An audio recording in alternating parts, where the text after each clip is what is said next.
दोस्तों આગળ વધીએ પહેલાં સબસ્ક્રાઇબ બટન જરૂરથી દબાવો અને હા બેલ બટન પણ દબાવો જેથી દરેકે દરેક વિડીયો જલ્દી મળી શકે।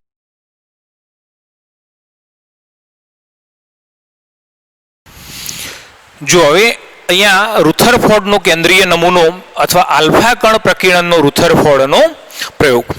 હવે એક સ્પષ્ટતા તમને એ કરું કે રુથરફોર્ડ એ જે થોમ્સનના વિદ્યાર્થી હતા। એટલે જ્યારે રુથરફોર્ડે આલ્ફા કણ પ્રકીર્ણનનો પ્રયોગ કર્યો તો એ થોમ્સનને ખોટા પાડવા માટે નહોતો કર્યો। એને જ્યારે થોમ્સને પરમાણુનો નમૂનો રજૂ કર્યો કે પરમાણુનો નમૂનો આપણે અહીંયા હમણાં બતાવ્યો કે જે પરમાણુનો નમૂનો છે એમાં ધન વીજભાર આખા પરમાણુમાં વહેંચાયેલા છે, ઇલેક્ટ્રોન એ આ પરમાણુની અંદર બધી જગ્યાએ એને તટસ્થ બનાવે એ રીતે ગોઠવાયેલા છે। તો થોમ્સનને સૌથી પહેલાં એવો વિચાર આવ્યો કે આપણે કેમ આ જે થોમ્સનનો પરમાણુ નમૂનો છે એનો પ્રૂફ કરીએ, બરાબર ને। થોમ્સને જે પરમાણુનો નમૂનો રજૂ કર્યો એનું કોઈ પ્રાયોગિક સમર્થન મળ્યું નથી અને સાયન્સ કોઈ પણ પ્રેક્ટિકલ બાબત અથવા પ્રૂફ વગર કોઈ પણ બાબત સ્વીકારતો નથી। તો રુથરફોર્ડે સૌથી પહેલાં એને પ્રૂફ કરવા માટે આ જે પ્રયોગ છે આલ્ફા કણ પ્રકીર્ણનનો પ્રયોગ છે એ પ્રયોગ એણે કર્યો। પણ જ્યારે એણે પ્રયોગ કર્યો તો થોમ્સનનો પરમાણુ નમૂનો એ પ્રૂફ થવાના બદલે ખોટો પડ્યો, બરાબર। હવે કેવી રીતે એની આપણે થોડીક વાત કરીએ તો રુથરફોર્ડ અને એના બે વિદ્યાર્થીઓ હેન્સ ગાઈગર અને અર્નેસ્ટ માર્સેડન, રુથરફોર્ડ અને તેના બે વિદ્યાર્થીઓ હેન્સ ગાઈગર અને અર્નેસ્ટ માર્સેડન આલ્ફા કણ પ્રકીર્ણનનો પ્રયોગ કર્યો। જો મિત્રો અહીંયા આલ્ફા કણ પ્રકીર્ણનનો પ્રયોગ એ શું છે તો હવે તમે જુઓ કે થોમ્સને જે પરમાણુનો નમૂનો રજૂ કર્યો એમાં એણે શું કહેલું કે કોઈ પણ પરમાણુની અંદર જે ધન વીજભાર છે એ આખા પરમાણુની અંદર આમ દરેક જગ્યાએ વહેંચાયેલો છે। આ બધો ધન વીજભાર એક બારીક ટુકડાઓની અંદર આ રીતે સમગ્ર પરમાણુની અંદર વહેંચાયેલો છે એવું એણે દર્શાવેલું। હવે આ નમૂનાનો પ્રૂફ કરવા માટે, સાબિત કરવા માટે રુથરફોર્ડ અને એના વિદ્યાર્થીઓએ શું કર્યું કે આ રીતે એના ઉપર આલ્ફા કણનો મારો ચલાવવાનું નક્કી કર્યું। હવે આપણે જાણીએ છીએ કે આલ્ફા કણ કોને કહેવાય, મેં તમને હમણાં જ બતાવ્યું કે એકચ્યુઅલી જે હિલિયમ પરમાણુ છે, હિલિયમ પરમાણુની અંદર શું હશે તો હિલિયમ પરમાણુનું જે બંધારણ છે એના કેન્દ્રની અંદર 2 પ્રોટોન 2 ન્યુટ્રોન અને 2 ઇલેક્ટ્રોન છે।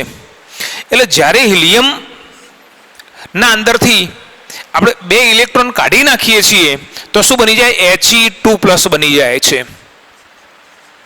અર્થાત એમ કહીએ કે એનું જ્યારે આયનીકરણ થાય ત્યારે એમાંથી He2+ બને છે અને He2+ જેને આલ્ફા કણ તરીકે ઓળખવામાં આવે છે। હવે જો અહીંયા આલ્ફા કણ આપણે જાણીએ છીએ કે હિલિયમ 2+ આપણે આલ્ફા કણ તરીકે ઓળખીએ છીએ તો એમાં કેટલા 2 પ્રોટોન છે અને 2 ન્યુટ્રોન છે, મતલબ કે કેટલા એની અંદર કુલ 4 કણો રહેલા છે।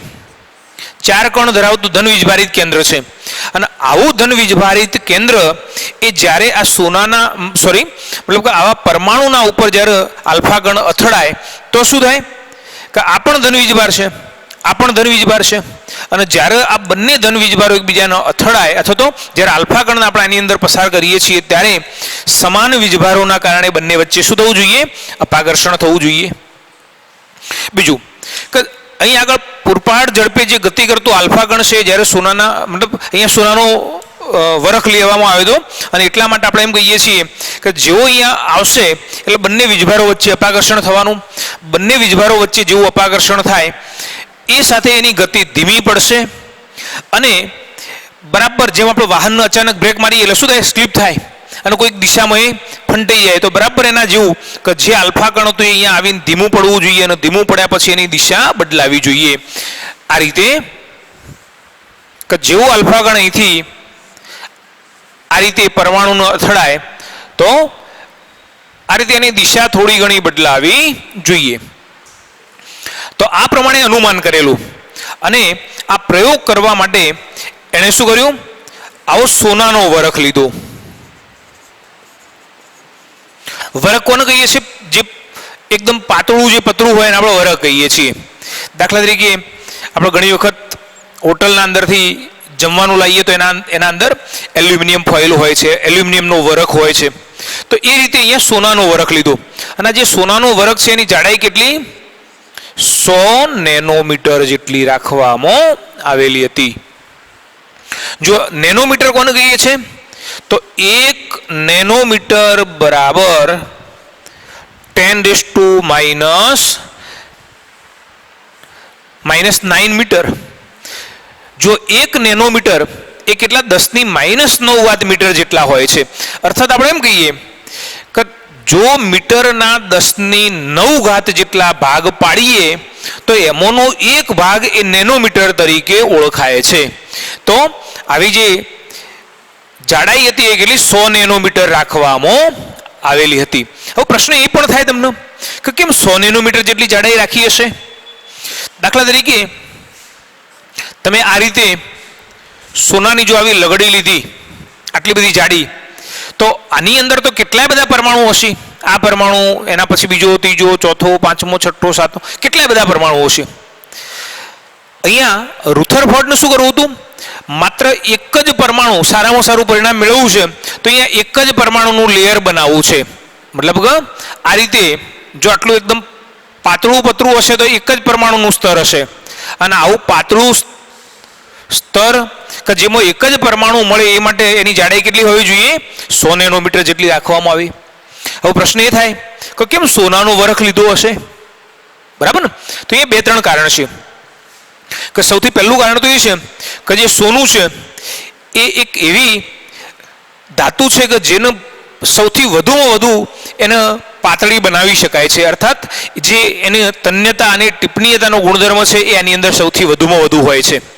બીજું કે આ જે સોનું છે એ કેવી ઉમદા ધાતુ છે અથવા તો રોયલ મેટલ છે, અને રોયલ મેટલ છે એટલા માટે એના ઉપર જે કાટ લાગવાની અથવા જે એના ઉપર ઓક્સાઇડ બનવાની જે પ્રક્રિયા છે બહુ ધીમી હોય છે. અર્થાત એના ઉપર બીજું કોઈ આવરણ બનતું નથી. તે માની લો કે એલ્યુમિનિયમની ફોઇલ લેશો તો એલ્યુમિનિયમ સક્રિય ધાતુ છે, અને સક્રિય ધાતુ છે એટલે શું થઈ જાય? એની સપાટી પર ઓક્સાઇડનું પડ બની જાય.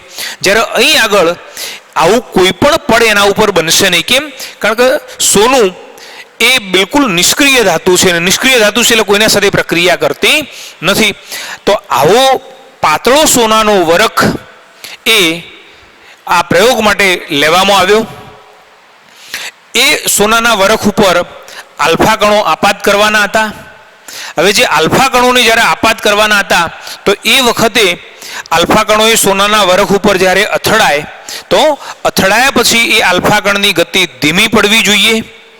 ધીમી પડ્યા પછી જેવું આલ્ફા કણ સોનાના વરખમાંથી પસાર થઈ જાય તો એ વખતે થોડુંક વિચલિત થયેલું હોવું જોઈએ. હવે એક બીજી બાબત કે આલ્ફા કણોનો જે વેગ છે એ કેટલો હશે? કેમ આલ્ફા કણને જ પસંદ કર્યા? કણો તો ઘણા બધા, આવા ધનુષભારિત કણો તો ઘણા બધા હોઈ શકે, પણ એમાંથી માત્ર ને માત્ર આલ્ફા કણ જ કેમ પસાર કર્યા? તો એનું કારણ એ છે કે આલ્ફા કણનો વેગ એ 16,000 કિલોમીટર પ્રતિ સેકન્ડ જેટલો હોય છે. જો આટલો બધો એનો વેગ છે, હવે જો 16,000 કિલોમીટર પ્રતિ સેકન્ડ જેટલો વેગ હોય તો સ્વાભાવિક છે કે એ આના અંદરથી પસાર થઈ શકે. બરાબર ને? આટલા બધા વેગથી જ્યારે આ કણ અથડાય તો એમાંથી સરળતાથી પસાર થઈ શકે. હવે જ્યારે રુથરફોર્ડે આ પ્રકારનો પ્રયોગ કર્યો તો એ પ્રયોગની ગોઠવણી કેવી હતી, એ પ્રયોગની અંદર એણે કેવા પરિણામો જોયા અને એ પરિણામો ઉપરથી એણે શું નિર્ણય તારવ્યા અને અંતે એણે પરમાણુ કેવો હશે એના માટેની સંકલ્પનાઓ રજૂ કરી. રુથરફોર્ડ અને તેના 2 સાથી વિદ્યાર્થીઓ અર્નેસ્ટ માર્સેડન અને હેન્સ ગાઇગર નામના વૈજ્ઞાનિકોએ આ આલ્ફા કણ પ્રકીર્ણનનો પ્રયોગ કર્યો હતો. પ્રયોગ શાના માટે કર્યો હતો? તો જે થોમ્સને પરમાણુ નમૂનો રજૂ કર્યો હતો એનું પ્રાયોગિક સમર્થન કરવા માટે, પ્રાયોગિક રીતે એ નમૂનાને સિદ્ધ કરવા માટે એમણે આ પ્રયોગ કર્યો હતો. પ્રયોગ કરવા માટે એમણે શું કર્યું, એક પાતળો સોનાનો વરખ લીધો હતો. જે સોનાનો વરખ લીધો હતો એની જાડાઈ કેટલી, આશરે 100 નેનોમીટર જેટલી રાખવામાં આવેલી હતી. કોઈ એક આલ્ફા કણનું જે ઉદ્ગમ સ્થાન છે, આલ્ફા કણનો જે સ્ત્રોત છે, એમાંથી શક્તિશાળી જે આલ્ફા કણો છે એને આ સોનાની જે પાતળો સોનાનો વરખ છે એના ઉપર આપાત કરવામાં આવે છે.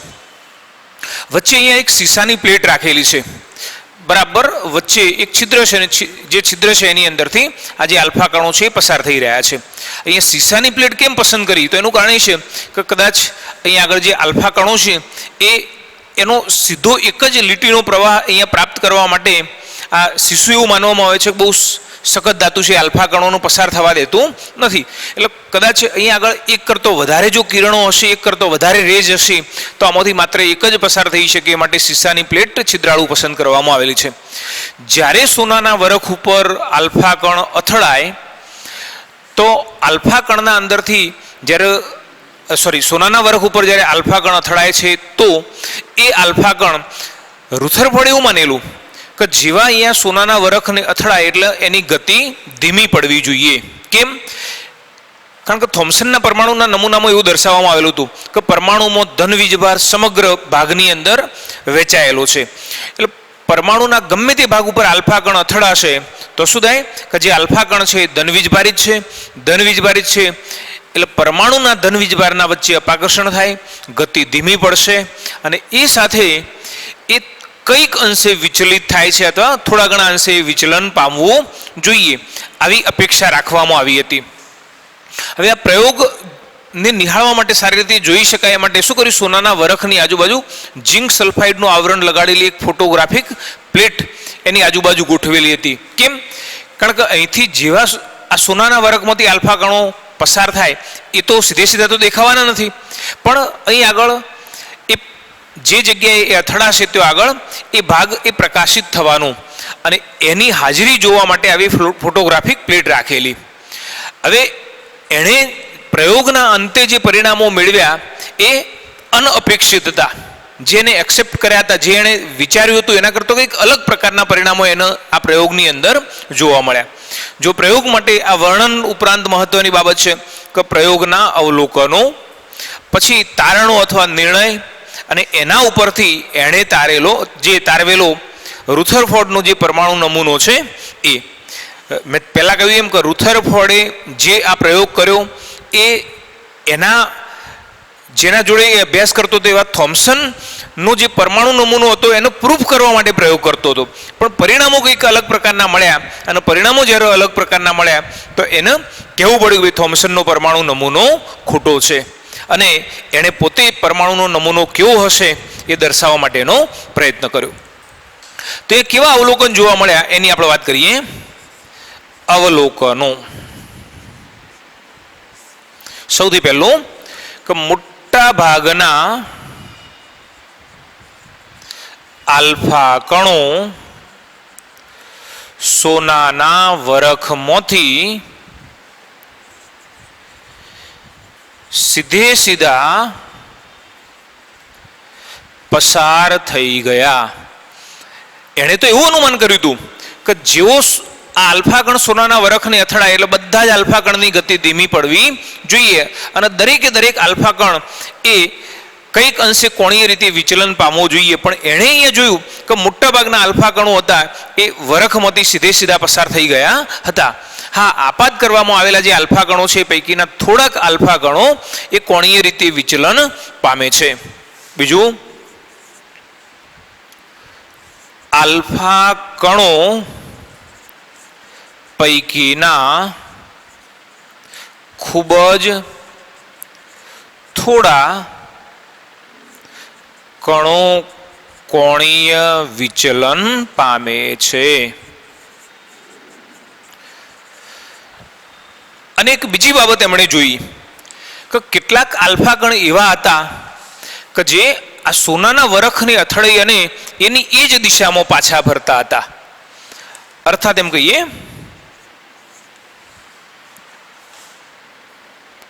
ખૂબ જ ઓછા,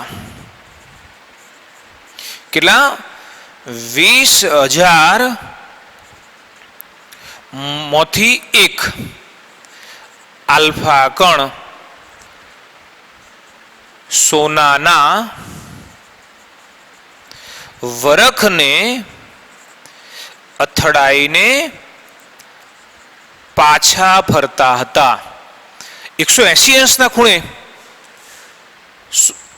સોનાના વરખને અથડાઈને પાછા ફરતા હતા. કેટલા? 180 અંશના ખૂણે.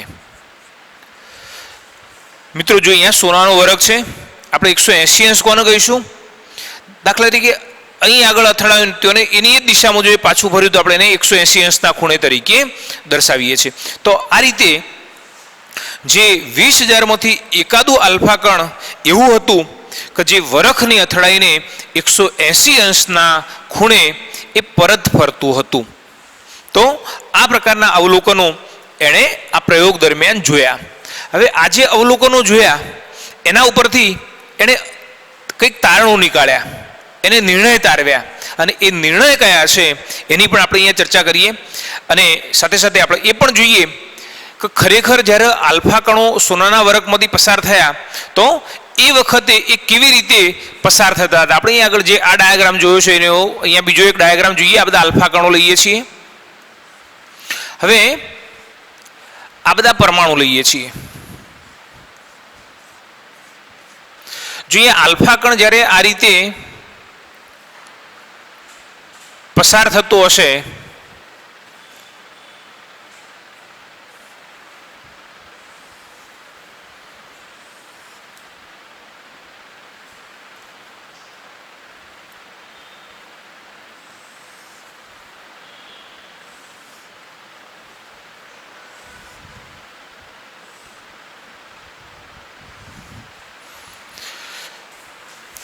જોઈએ કેટલાક આલ્ફા કણો એ જ્યારે આ પરમાણુમાંથી આપણે જે અહીંયા બતાવ્યા છીએ એ બધા આ સોનાનો વરખ છે ને એની અંદર રહેલા પરમાણુઓનું એક સ્તર છે. તો કેટલાક જે આલ્ફા કણો છે એ જ્યારે બરાબર એના કેન્દ્રના નજીક અથડાય અથવા તો કેન્દ્રના નજીકમાંથી જ્યારે એ પસાર થાય તો એ પોતે વિચલન પામે છે.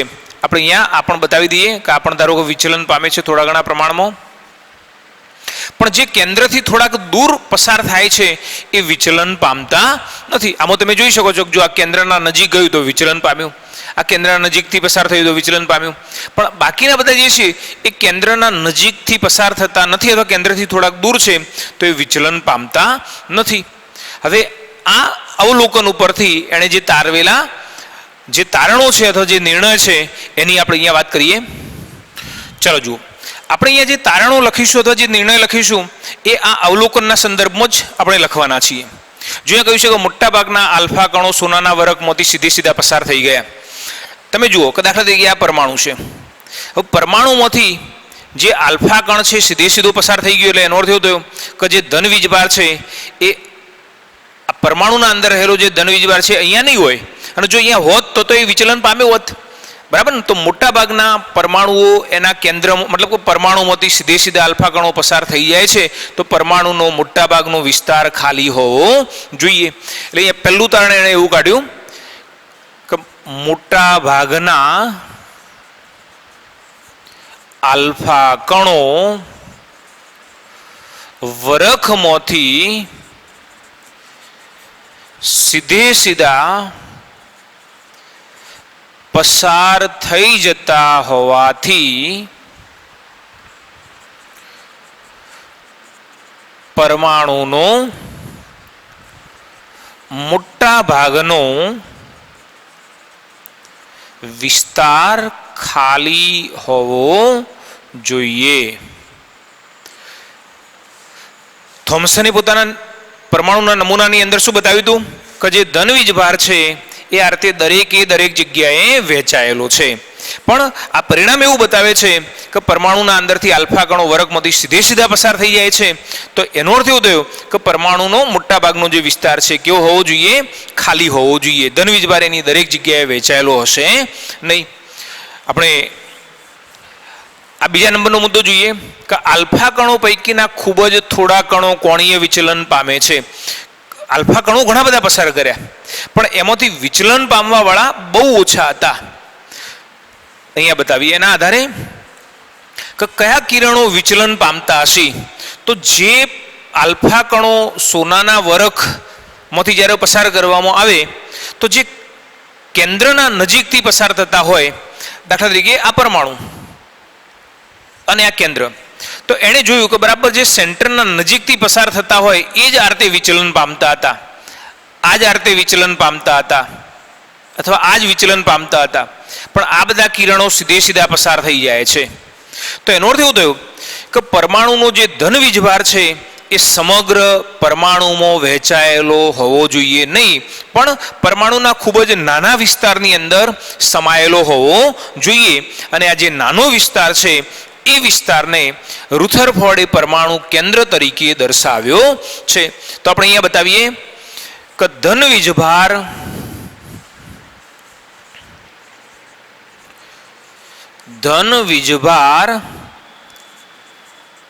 સમગ્ર પરમાણુમાં વહેંચાયેલો નથી, પરંતુ પરમાણુના ખૂબ જ નાના વિસ્તારમાં સમાયેલ છે, જેને રુથરફોર્ડે પરમાણુ કેન્દ્ર અથવા ન્યુક્લિયસ એવું નામ આપ્યું. કહ્યું જેના કારણે આલ્ફા કણો વિચલન પામે છે. જો જે કેન્દ્ર છે એ કેન્દ્રની અંદર ધન વીજભાર સમાયેલો છે, અને કેન્દ્રની અંદર જ્યારે એનો ધન વીજભાર સમાયેલો હશે તો એ ધન વીજભાર જે જગ્યાએ રહેલો છે ત્યાં જ આલ્ફા કણ જો અથડાય તો જ એ વિચલન પામશે, અન્યથા એ વિચલન પામતું નથી. ત્રીજી બાબત, આ બાબત શું બતાવે છે કે ખૂબ જ ઓછા આલ્ફા કણો એ વરખને અથડાઈને 180 અંશના ખૂણે પરત ફરે છે. જો અહીંયા પરમાણુનું કેન્દ્ર એ સમગ્ર પરમાણુની સરખામણીએ ખૂબ નાનું છે, બરાબર જ્યારે પરમાણુના કેન્દ્ર ઉપર આ જે આલ્ફા કણ અથડાશે બરાબર એના સેન્ટરની અંદર અથડાશે તો શું થાય કે એના સેન્ટર ઉપર અથડાઈ અને 180 અંશના ખૂણે એની એ જ દિશામાં પાછું ફરશે. તમે એવું માની લો કે દાખલા તરીકે તમે અહીંયા આગળ એક અર્ધ ગોળાકાર આ સપાટી ઉપર ચિપકાવ્યો, બરાબર ને? અર્ધ ગોળાકાર જે ભાગ છે દાખલા તરીકે તમે આ સપાટી ઉપર અહીંયા ચોંટાડી દીધો. હવે તમે અહીંથી ધારો કે કોઈક દડા જેવા પદાર્થને તમે એની સપાટી ઉપર અથડાવો. હવે તમે વિચારો કે જ્યારે આવા અર્ધ ગોળાકાર ભાગ ઉપર તમે જ્યારે કોઈ પણ દડાને ફરીથી અથડાવશો તો શું થાય કે દડો ત્યાંથી અથડાઈ અને યોગ્ય દિશામાં જતો રહેશે. ધારો કે આ ગોળાકાર ભાગ છે, હવે જો તમે દડાને અહીંયા અથડાવશો શું થાય? એ ઉપર તરફ જતું રહેવાનું. કદાચ એનાથી થોડુંક વધારે ઉપર અથડાયો તો કે જતું રહેવાનું, એનાથી ઉપર જતું રહેવાનું. આ દિશામાં અથડાવશો તો શું થાય? આ બાજુ જતું રહેશે. પણ બરાબર એના સેન્ટરની અંદર જો અથડાય તો એની એ દિશામાં પાછું આવશે. તો એના ઉપરથી એણે દર્શાવ્યું કે પરમાણુના કુલ કદની સરખામણીએ પરમાણુનું જે કેન્દ્ર છે એ ખૂબ નાનું હોવું જોઈએ, અને એની કેન્દ્રની જે ત્રિજ્યા છે એ પણ એણે અહીંયા દર્શાવી છે. તો એણે બતાવ્યું કે પરમાણુની ત્રિજ્યા 10⁻⁻10 મીટર, એ તો બરાબર જે થોમ્સને બતાવી હતી એ જેટલી, અને પરમાણુ કેન્દ્રની ત્રિજ્યા 10⁻15 મીટર જેટલી હોય છે. જો હવે આપણે કદાચ આની તુલના કરવી છે અને આની કોઈના હાથે સરખામણી કરવી છે તો આપણે એમ કહી શકીએ કે આપણે ક્રિકેટનું મેદાન હોય. હવે ક્રિકેટનું મેદાન તમે જાણો છો કેવડું હશે. હવે એવું માની લો કે આપણે તુલના કરીએ છીએ કે પરમાણુના કુલ કદની સરખામણીએ પરમાણુનું કેન્દ્ર કેવડું હશે. તો તમે એવું માની લો કે 10 કિલોમીટર જેટલી ત્રિજ્યા ધરાવતું, આપણે અહીંયા આ કમ્પેરેટિવ કરીએ છીએ, કેટલી 10 કિલોમીટર જેટલી ત્રિજ્યા ધરાવતો ગોળો છે માની લો, તો તો પરમાણુનું કેન્દ્ર કેવડું હશે? તો એનું કેન્દ્ર હશે આપણા ટેનિસ અથવા મેચિસ બોલ જેટલું હોય છે. બરાબર. હવે એના ઉપરથી તમે અનુમાન કરી શકો કે સમગ્ર પરમાણુ કેટલો ગયો છે? 10 કિલોમીટર જેટલી ત્રિજ્યા બતાવી છે. અને એટલા ભાગની અંદર એનું જે કેન્દ્ર છે એ કેવડું? તો માત્ર ને માત્ર એક ટેનિસ અથવા મેચિસ બોલના જેટલું હોય છે. તો આનો અર્થ એવો થયો કે પરમાણુના કુલ કદની સરખામણીએ જે પરમાણુના કેન્દ્રનું કદ છે એ ખૂબ નાનું હોય છે. મિત્રો, હવે આમાંથી એકવાર પ્રશ્ન પૂછાયેલો છે. જીની પરીક્ષાની અંદર એક પ્રશ્ન પૂછાયેલો છે. હવે પ્રશ્ન એવો હતો કે પરમાણુના કદની સરખામણીએ પરમાણુનું કેન્દ્ર એ કેટલા ગણું નાનું હોય છે, અથવા એનાથી ઉલટું કે પરમાણુનું કદ એ પરમાણુ કેન્દ્ર કરતો કેટલા ગણું મોટું હોય છે. હવે તમે અહીંયા શું કરો? પરમાણુની ત્રિજ્યા કેટલી? 10⁻10 મીટર છે. પરમાણુના કેન્દ્રની ત્રિજ્યા કેટલી? 10⁻15 મીટર છે. એ તમે સીધું બતાવી દેશો કે આ કેટલું? 10⁵ ગણું મોટું છે. બરાબર ને? પણ આ ત્રિજ્યા આપેલી છે. આપણે અહીંયા શું કરવાનું છે કે પરમાણુ કેન્દ્ર કરતો પરમાણુ કેટલા ગણો મોટો છે એની આપણે અહીંયા આગળ સમજૂતી મેળવવાની છે. જો આપણે એમ કહીએ કે પરમાણુનું કદ, પરમાણુ કેન્દ્રનું કદ. ચલો, અહીંયા કદ એટલે શું કહેવાય? એકચ્યુઅલી કદ એટલે ઘનફળ કહેવાય. બરાબર ને? કદનો અર્થ શું? ક્ષેત્રફળમાં આપણે કોઈ જે આવી સપાટી છે, બરાબર ને, સમતલીય સપાટી, તો એનો જેટલો વિસ્તાર છે એને ક્ષેત્રફળ કહીએ છીએ. પણ જે ઘન, જે વર્તુળાકાર હોય, નળાકાર હોય, તો એના દ્વારા જે રોકાયેલું કદ છે એને આપણે ઘનફળ તરીકે ઓળખીએ છીએ. તો પરમાણુ કેવો? ગોળા જેવો છે. અને ગોળાનું કદ કેટલું લઈએ છીએ? ગોળાના ઘનફળ માટે આપણે સૂત્ર વાપરીએ છીએ 4/3 πr³, πr ઘન. સેમ જ રીતે આના માટે પણ 4/3 πr³. જો આ બધા મૂલ્યો સરખા છે એટલે આપણે એને કાઢી નાખીએ. શું બાકી રહ્યું? r³. ચલો, r એ કોની ત્રિજ્યા છે? અહીંયા પરમાણુની ત્રિજ્યા. પરમાણુની ત્રિજ્યા કેટલી આપેલી છે? 10⁻10. એટલે શું આવશે? 10⁻10⁻3 એટલે કેટલા? ડાયરેક્ટ લખી દઈએ 10⁻30. સમજ પડે છે ને? જો અહીંયા r નું મૂલ્ય છે 10⁻10 મીટર. હવે તમે એનો ક્યુબ કરી દો છો, એનો ઘન કરો છો એટલે કેટલા આવશે? 10⁻10 એનો ઘન કરશો એટલે શું કરવાનું? જે ઘાત છે એનો જ ગુણાકાર કરવાનો. બરાબર ને? તો અહીંયા આગળ 10⁻30.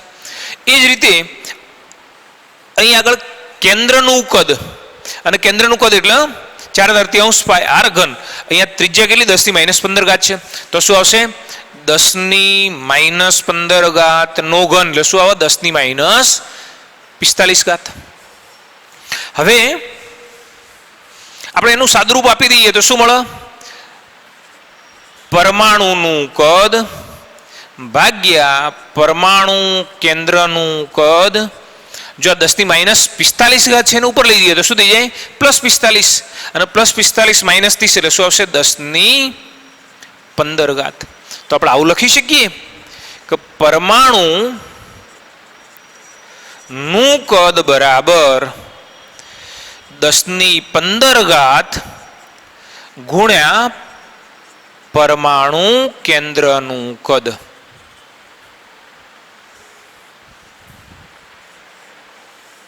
જો તમને દેખાય છે કે પરમાણુનું કદ એ પરમાણુના કેન્દ્રના કદ કરતો કેટલા ગણું? 10⁻15 ગણું મોટું છે. આ 10⁻15 ગણું મોટું છે માટે તમે આને 10⁻15 વડે ગુણ્યા છે. બરાબર ને?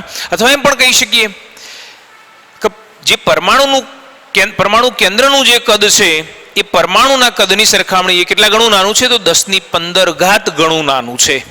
બરાબર ને? તમે ડાયરેક્ટ અહીંયા તફાવત લઈને 10⁻5 ગણું મોટું અથવા 10⁻5 ગણું નાનું આવું લખશો તો તમે તો આગળ ખોટા પડશો. તો અહીં આગળ આ અવલોકન ઉપરથી જે તારણો મળ્યા એ તારણો આપણે અહીંયા દર્શાવ્યા છે. હવે આ તારણોના આધારે રુથરફોર્ડે પોતાની રીતે આ જે પરમાણુનો નમૂનો છે એ કેવો હશે એ દર્શાવવા માટેનો અહીંયા પ્રયત્ન કર્યો છે.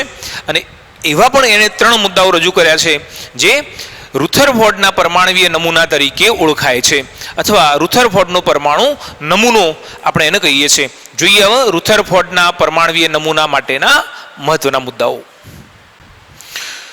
જો હવે આપણે અગાઉ જે અવલોકન અને તારણો શીખ્યા એના ઉપરથી રુથરફોર્ડે પરમાણુનો નમૂનો રજૂ કર્યો અને આ જે નમૂનો છે એ રજૂ કરવા માટે એને 3 બાબતો અહીંયા દર્શાવી છે. એમાં સૌથી પહેલું કે પરમાણુનો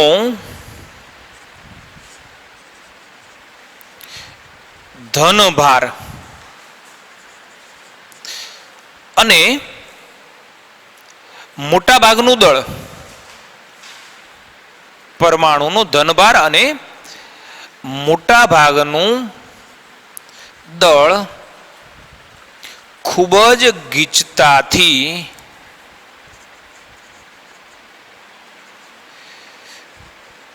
પરમાણુના નાના ભાગમાં સમાયેલ છે, જેને પરમાણુ કેન્દ્ર કહે છે. જો જે થોમ્સને નમૂનો રજૂ કર્યો તો એમાં એણે એવું કહ્યું હતું કે ધન વીજભાર એ પરમાણુના બધા જ ભાગની અંદર વહેંચાયેલો છે. પણ રુથરફોર્ડે શું કહ્યું, એને પોતાનું જે આલ્ફા ગણ પ્રકીર્ણનનો પ્રયોગ કર્યો તો એના અવલોકન અને તારણ ઉપરથી એને જોવા મળ્યું કે ખરેખર ધન વીજભાર એ આખા પરમાણુની અંદર બધી જગ્યાએ વહેંચાયેલો નથી. પણ જે પરમાણુની અંદર ધન વીજભાર અને જે પરમાણુનું દળ છે એ બધું જ કયો આગળ પરમાણુના એક નાના ભાગની અંદર સમાયેલું છે અને જે આ નાનો ભાગ છે એને શું કહેવામાં આવે છે, પરમાણુના કેન્દ્ર તરીકે ઓળખવામાં આવે છે. ચાલો એના પછી બીજા નંબરનો મુદ્દો કે કેન્દ્રની આસપાસ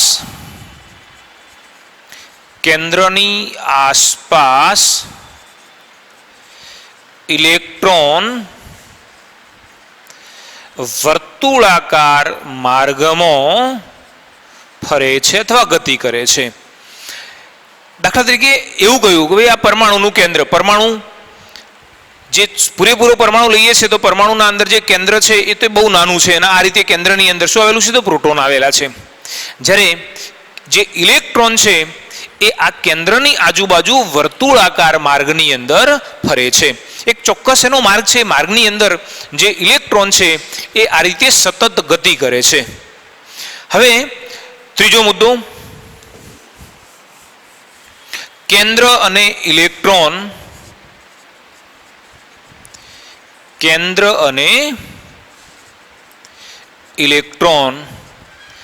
વચ્ચે સ્થિર વિદ્યુત આકર્ષણ લાગે છે. જો રુથરફોર્ડે એવું બતાવ્યું કે આ રીતે અહીંયા ઇલેક્ટ્રોન, અહીંયા આગળ કેન્દ્ર જેની અંદર પ્રોટોન હશે અને ઇલેક્ટ્રોન એ આ વર્તુળાકાર માર્ગની અંદર ફરે છે. અહીંયા બંનેના વચ્ચે સ્થિર વિદ્યુતીય આકર્ષણ લાગે છે. જો અહીં આવતા રુથરફોર્ડ ફસાયા. કેમ? એમણે એવું કહ્યું કે જો કદાચ પ્રોટોન અને ઇલેક્ટ્રોન બંને વચ્ચે આકર્ષણ લાગે તો શું થઈ જાય, કો તો પ્રોટોન આ બાજુ જતો રહેશે કો તો ઇલેક્ટ્રોન આ બાજુ આવતો રહેશે, બરાબર ને? અને એટલા માટે આ બંને એકબીજાના નજીક આવી જાય. પણ નજીક નથી આવતા એવું બતાવવા માટે એણે શું કહ્યું કે ઇલેક્ટ્રોન એ કેન્દ્રની આજુબાજુ વર્તુળાકાર માર્ગે ફરે છે અને ત્યાં આગળ રુથરફોર્ડ ખોટા પડ્યા. અથવા આપણે એમ કહીએ કે જે એમણે રીઝન બતાવ્યું એ સાચી રીતે બતાવી શક્યા નથી. તો આજે આપણે અહીંયા કહ્યું એ રુથરફોર્ડનો પરમાણવીય નમૂનો છે. ઘણી બધી બાબતો એના અંદર સાચી પણ કેટલીક બાબતોમાં એ ખોટું છે. પહેલી બાબત કે પરમાણુનો ધન વીજભાર અને ધન વીજભાર એ પ્રોટોનના કારણે છે, દળ પણ પ્રોટોનના કારણે છે. તો જે દળ છે એ ખૂબ જ નાના ભાગની અંદર સમાયેલું છે જેને પરમાણુ કેન્દ્ર અથવા નાભી તરીકે પણ ઓળખવામાં આવે છે. કેન્દ્રની આજુબાજુ ઇલેક્ટ્રોન એ વર્તુળાકાર માર્ગમાં ફરે છે અથવા ગતિ કરે છે. કેન્દ્ર અને ઇલેક્ટ્રોન વચ્ચે સ્થિર વિદ્યુત આકર્ષણ લાગે છે અથવા સ્થિર વિદ્યુતીય આકર્ષણ બળ લાગે છે. તો આ રુથરફોર્ડનો આલ્ફા કણ પ્રકીર્ણનના પ્રયોગના અવલોકન તારણ અને એના ઉપરથી મેળવેલો પરમાણુનો નમૂનો છે. હવે આ નમૂનાની જે કેટલીક ખામીઓ આપણે કહ્યું કે અહીંયા એણે એક ભૂલ કરેલી છે. તો આપણે હવે એની જે ખામીઓ છે, એની જે મર્યાદાઓ છે એની ચર્ચા કરીએ. રુથરફોર્ડના આલ્ફા કણ પ્રકીર્ણનના પ્રયોગની મર્યાદાઓ. રુથરફોર્ડનો જે પરમાણુ નમૂનો છે એ નાના પાયા ઉપર એક સૌર મંડળ જેવી, જે સૌર મંડળ પ્રણાલી છે એના જેવી ગોઠવણી છે. આપણે જાણીએ છીએ પરમાણુ નમૂનો સૌર મંડળ જેવી નાની પ્રણાલી છે, જેમાં સૂર્યની આસપાસ ગ્રહો વર્તુળાકાર માર્ગમાં ફરે છે. તે જ રીતે કેન્દ્ર ની આસપાસ ઇલેક્ટ્રોન વર્તુળાકાર માર્ગમાં ફરે છે. જો અહીંયા રુથરફોર્ડે શું કર્યું, બરાબર જે પરમાણુની ગોઠવણી છે એની તુલના કોના સાથે કરી, સૌર મંડળ સાથે કરી છે, સૌર પ્રણાલી સાથે કરેલી છે. જે રીતે સૂર્ય પોતાની જગ્યા ઉપર સ્થિત છે અને એની આજુબાજુ જે ગ્રહો છે એ પરિભ્રમણ કરી રહ્યા છે, એક ચોક્કસ પથ ઉપર, ચોક્કસ માર્ગ ઉપર પરિભ્રમણ કરી રહ્યા છે, તો બરાબર એ જ રીતે અહીંયા આ જે પરમાણુ છે એની અંદર જે કેન્દ્ર છે એની તુલના કોના સાથે, સૂર્ય સાથે કરેલી છે. અને જે રીતે પેલા ગ્રહો એ વર્તુળાકાર માર્ગમાં સૂર્યની આસપાસ ફરે છે, એ રીતે જે ઇલેક્ટ્રોન છે અહીંયા ઇલેક્ટ્રોનને ગ્રહની સાથે સરખાવ્યા છે, તો એ કેન્દ્રની આજુબાજુ વર્તુળાકાર માર્ગ ઉપર ફરી રહ્યા છે. કેન્દ્ર અને ઇલેક્ટ્રોન વચ્ચેનું કુલંબિક આકર્ષણ બળો એ આપણે આ રીતે બતાવીએ છીએ, બરાબર K into Q1 upon Q2 R square. આપણે આ રીતે બતાવીએ છીએ. ચલો જુઓ, અહીંયા Q1 અને Q2 એ વીજભારો છે. કોના કોના વીજભારો છે? તો જે કેન્દ્ર અને ઇલેક્ટ્રોન છે એના વીજભારો. દાખલા તરીકે તમે આને Q1 તરીકે ઓળખો છો, આને Q2 કહેવાના, આને Q2 કહીએ છીએ, આને Q1 કહેવાના. તો Q1 અને Q2 એ વીજભારો છે. R વીજભારો વચ્ચેનું અંતર છે, બરાબર ને? જે બે વીજભારો છે એમના વચ્ચેનું જે અંતર છે એ R છે. અને K એ સમપ્રમાણતાનો અચળાંક છે. હવે તમે બરાબર આ જ પ્રકારનું સૂત્ર એ સૌર પ્રણાલી માટે જાણો છો કે દાખલા તરીકે સૌર પ્રણાલીની અંદર કોઈ પણ બે પદાર્થો, મતલબ આપણે જાણીએ છીએ કે પૃથ્વી અથવા તો કોઈ પણ આજે આખું આ જે પ્રણાલી છે એની અંદર તમે કોઈ પણ જગ્યાએ જુઓ છો તો કોઈ પણ બે પદાર્થો વચ્ચેનું જે ગુરુત્વાકર્ષણ બળ આપણે માપીએ છીએ એ કેવી રીતે નક્કી કરીએ છીએ? તો બે પદાર્થો વચ્ચેનું ગુરુત્વાકર્ષણ બળ, પછી એ બે પદાર્થો કયા હોય? સૂર્ય અને પૃથ્વી પણ હોઈ શકે, પૃથ્વી અને ચંદ્ર પણ હોઈ શકે, દાખલા તરીકે આપણા અને પૃથ્વી વચ્ચે લાગતું જે બળ છે એ પણ હોઈ શકે, ગમે તેમ. તો એનું મૂલ્ય G into M1 M2 upon R square જેટલું હોય છે. હવે તમે જુઓ કે અહીંયા M1 અને M2 શું છે? M1 અને M2 એમના દળ છે. કોના?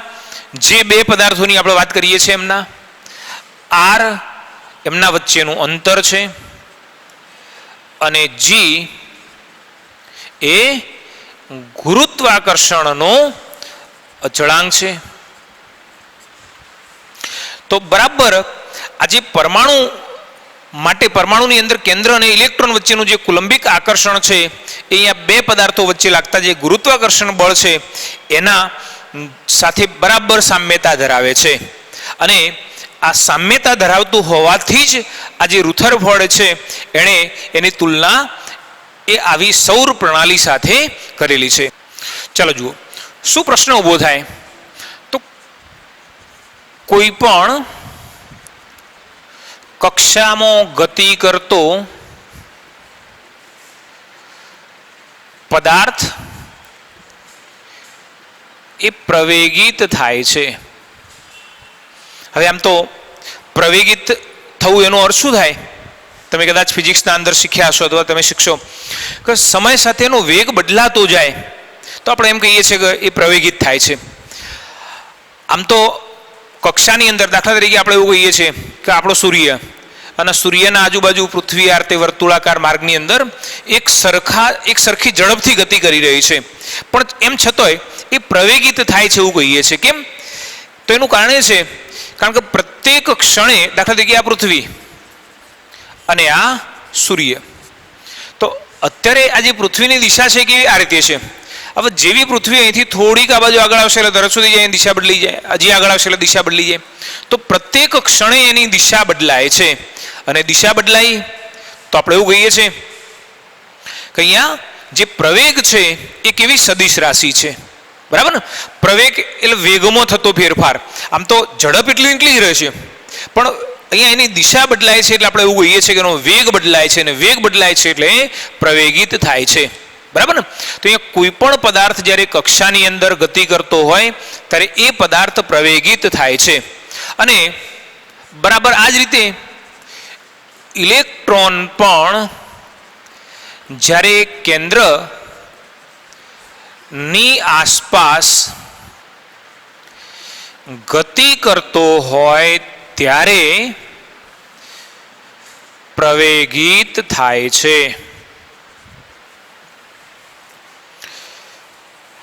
હવે જે મેક્સવેલ નામના વૈજ્ઞાનિકે અહીંયા એક સિદ્ધાંત રજૂ કર્યો.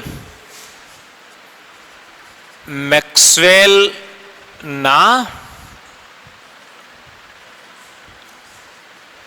વિદ્યુતીય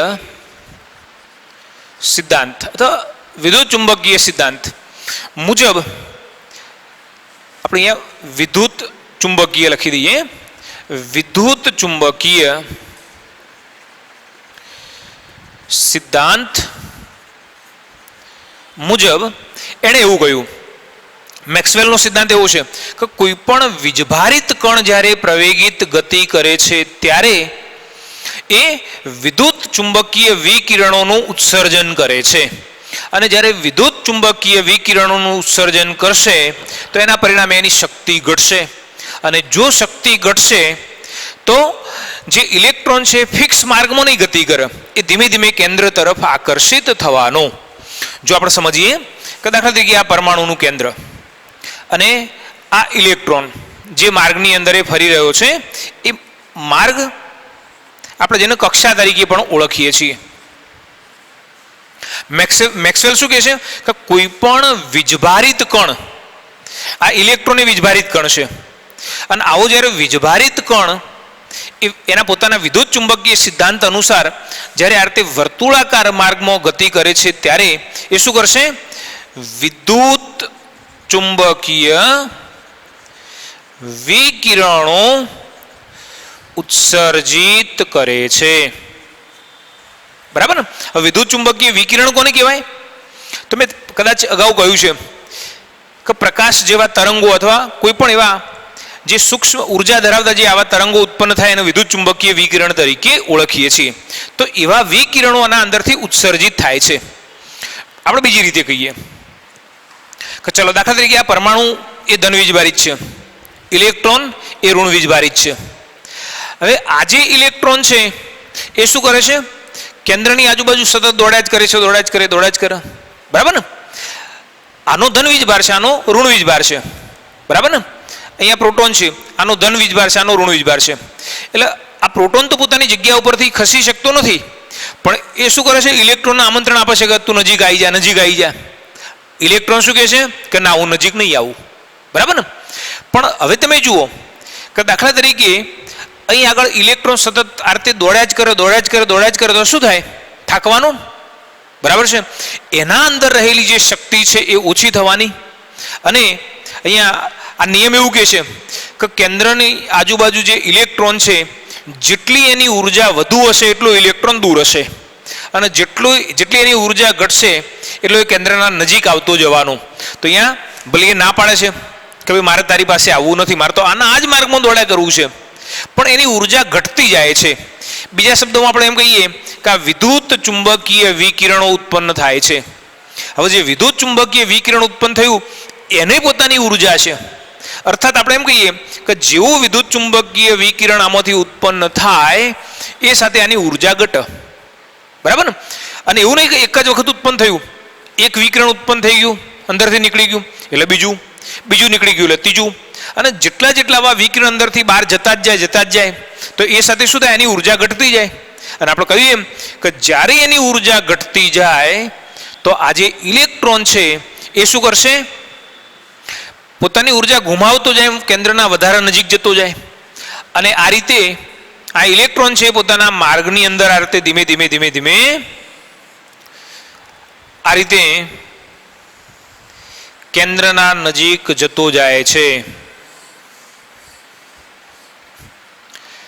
બરાબર છે? આ રીતે મેક્સવેલના વિદ્યુત ચુંબકીય સિદ્ધાંત મુજબ વીજભારિત કણ પ્રવેગિત થાય ત્યારે વિદ્યુત ચુંબકીય વિકિરણ ઉત્પન્ન કરે છે. કોઈ પણ વીજભારિત કણ જ્યારે આ રીતે વર્તુળાકાર માર્ગમાં ફરતો હોય એટલે પ્રવેગિત થાય છે એવું કહેવાય. અને જ્યારે એ પ્રવેગિત થાય તો શું કરશે? વિદ્યુત ચુંબકીય વિકિરણ ઉત્પન્ન કરશે, જેથી વીજભારિત કણની શક્તિ ઘટે છે. જો વીજભારિત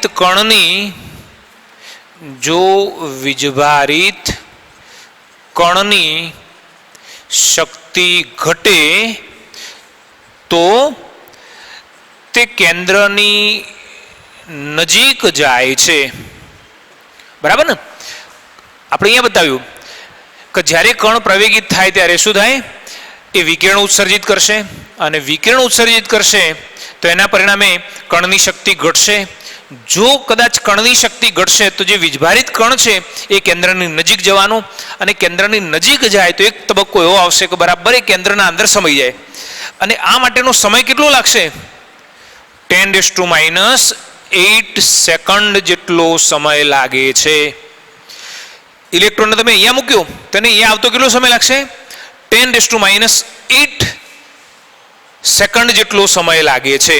તો એનો અર્થ એવો થયો કે ઇલેક્ટ્રોન એ જ્યારે પણ આ રીતે વર્તુળાકાર માર્ગમાં ફરવાનો પ્રયત્ન કરશે તો તે રહી જ નહીં શકે. બરાબર ને? કયો આગળ આવી જાય? કેન્દ્રની અંદર આવી જાય. બરાબર? તો મેક્સવેલના સિદ્ધાંત પ્રમાણે આ જે રુથરફોર્ડનો પરમાણુ નમૂનો છે એ એવું કહે છે કે અહીંયા ઇલેક્ટ્રોન બહાર રહેશે જ નહીં. કયો આગળ આવી જાય? કેન્દ્રની અંદર આવી જાય. હવે પ્રશ્ન એ થાય કે તો પછી સૌરમંડળની અંદર કેમ આવું નહીં થતું હોય? સૂર્યની આજુબાજુ જ્યારે ગ્રહો ગતિ કરતા હોય તો કોઈ ગ્રહ તો સૂર્યના આજુબાજુ બહુ નજીક જતો રહેતો નથી. અહીંયા કહ્યું છે, જુઓ કે મેક્સવેલના વિદ્યુત ચુંબકીય સિદ્ધાંત મુજબ વીજભારિત કણ પ્રવેગિત થાય. હવે આપણે જાણીએ છીએ કે પૃથ્વી એ વીજભારિત નથી, એનો કોઈ વીજભાર નથી. આ નિયમ કોને લાગુ પડે? મેક્સવેલનો સિદ્ધાંત કોને લાગુ પડશે? વીજભારિત કણને જ લાગુ પડે. એટલે સૌર પ્રણાલીમાં આવી સિસ્ટમ ઉદ્ભવતી નથી. પણ અહીંયા ઇલેક્ટ્રોન એ વીજભારિત છે એટલે ઇલેક્ટ્રોન એ વિકિરણ ઉત્પન્ન કરે.